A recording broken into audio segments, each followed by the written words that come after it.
Sandali, ito. Init ako ng ha? Inumin mo para lumawak yung tubig mo, ha?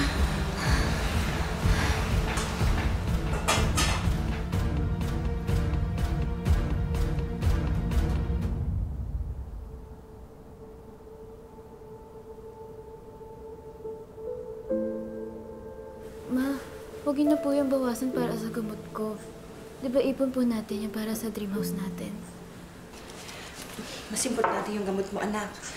Tsaka bariya pa lang naman to eh. Matagal pa bago natin mabuo yung dream house natin. Kaya huwag mo nang alalahanin yun, ha?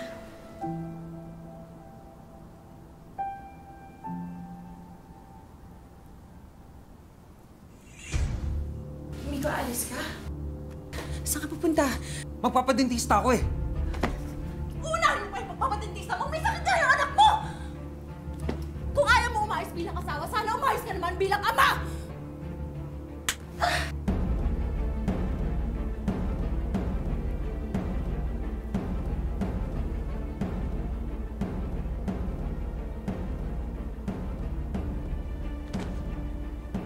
Baka nakakalimutan mo. Sinabi ko sa'yo, hindi pa tayo handa. Di ba?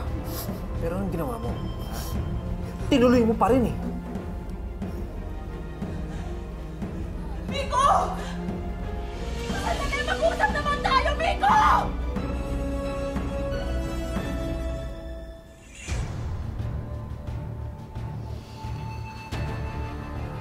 Ma, okay lang po ba kayo?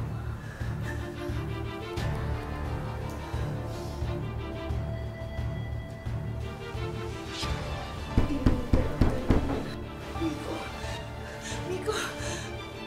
Ano na, Flor? Nasaan yung pambayad niyo ng upa? Vanessa?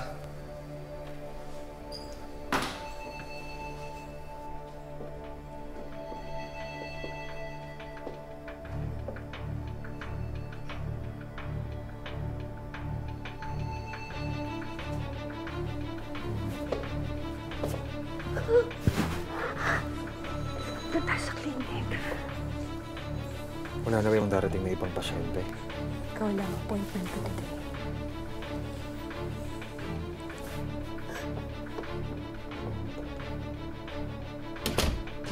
You see it? Huh? Ano ba? You sit What? first. I'll check your teeth. Kailangan pa ba yun? Oo, kailangan yun. Come on. Let me check. It's good.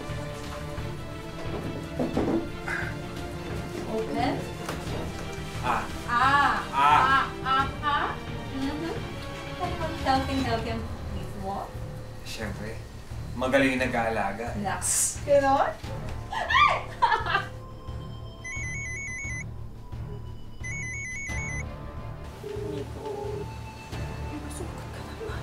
Ano? May pera ba o wala? O palalayasin ko na kayo? Hindi ko kasi sumasagot yung asawa ko. Ano ho, bukas. Pangako ho, bukas na bukas didiskardahan ko yung Ay, naku, hindi. Pumasok ka kayo. Kunin niyo yung mga damit nila, itapon sa labas. Sandali! Kuya, sandali! Itapon na sa labas. Alis mo! Sandali lang naman! Lumayas kayo! Sumama ka na. Halika! Sumama ka na. Lumayas na kayo. Sige. Alis Lord! Tapos yung mga gamit na yan, sa akin na yan lahat. Mambayad niyo ng utang. Halika.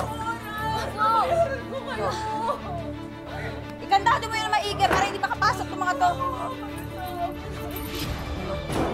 Maawa po kayo. Hawakan niyo na yan, paalisin niyo na yan. Umalis na kayo. Ano ba? Gumaba ka!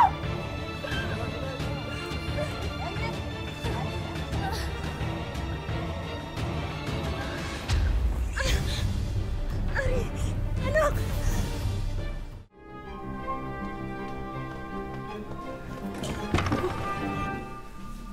Mga walang iya kayo! Walang iya ka! Napakalanti mo! Tama na! May clinic Tama na! Clinic mo na ginagawa niyong matalang asawa ko! Tama na! Yan ang bagay sa'yo! Bagay sa mga naniniraw pamilya katulad mo! Hindi kayo kasal! Wala kang karapatan. Nabuntis ka lang niya, yun lang yun! Tama na. Ganun na lang yan, Miko, ha? Pagkatapos ko ibigay sa'yo lahat? Ha? Matagal na akong walang nararamdaman sa'yo. Si Vanessa ang mahal ko.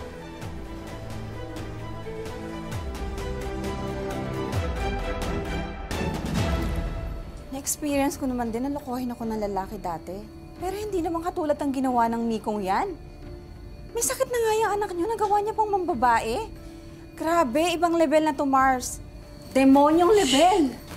Huwag ka masyadong maingay, baka magising si Ivy. Tapos marinig yung pinagsasabi mo, makadagdag pa sa stress niya. Basta, importante ngayon, makahanap ako ng trabaho na may malaki-laking sweldo. Excuse me? Dok. Dok, kamusta ho ang anak ko? Based on her test results, hindi ho higa ang sakit ni Irie. May problema sa puso ang bata. Kakailanganin ho ng open heart surgery to replace her heart valve. Dok, magkano ho kaya yung kakailanganin ko para doon? Yung mga ganitong kaso, posible pong umabot ng 1 million to 1.2 million pesos.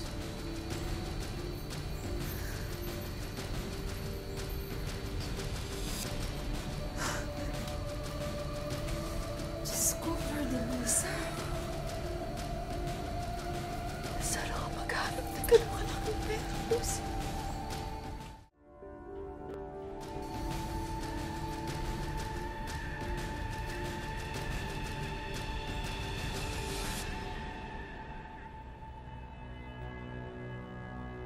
Nakuusap na namin ang Dr. Nairi. Kapal naman ang mukha niyo pumunta pa dito. Bago ka ulit gumawa ng eksena, pwede makinig ka muna sa offer namin. You see, being a dentist, I have the connections and means to save Irie's life. Ano ibig niya sabihin? Si Vanessa na lahat ang sasagot sa lahat ng babayaran dito. Pero ang kapalit, sa amin na si Irie. Sa inyo na si Irie?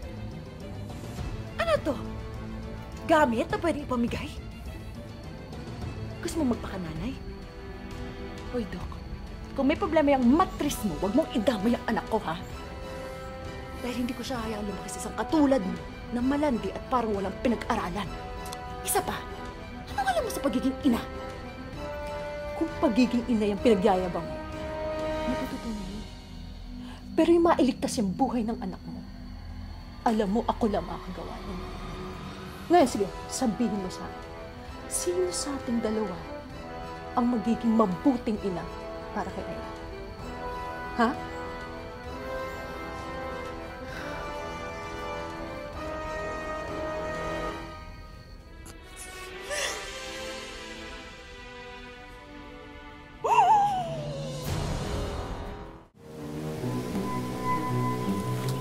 May papakalala ako sa'yo.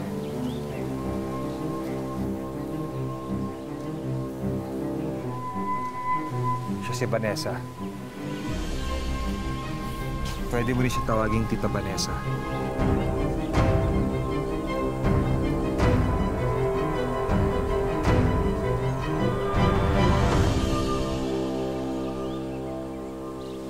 Ano, Mars? Kasama ka na ba sa akin sa Japan? Lulunukin mo lang naman yung pride mo doon. Pero alam ko kakayanin mo.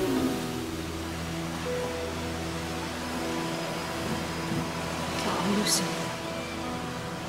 Lahat gagawin ko para mabawi ko si Irene.